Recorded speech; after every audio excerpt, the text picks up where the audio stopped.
ওরে বাবা! তুই কি লিখেছিস? প্রশ্ন ছিল, বাংলাদেশের রাজধানী কোন শহর?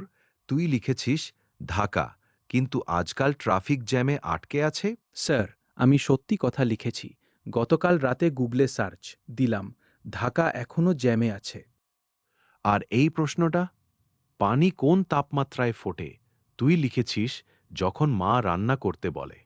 কি বলছিস তুই? স্যার, আমার বাসায় পানি তখনই ফোটে, আগে না। আর শেষ প্রশ্ন, তোমার ভবিষ্যৎ পরিকল্পনা কি? তুই লিখেছিস শুধু একটা ইমোজি। হ্যাঁ।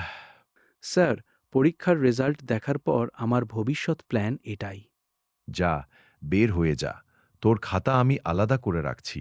পরের বছরের মজার উত্তর প্রতিযোগিতায় পাঠাবো। স্যার, তাহলে পাস তো দিয়েন না, অন্তত ফেইলের সার্টিফিকেটটা সুন্দর করে লিখবেন।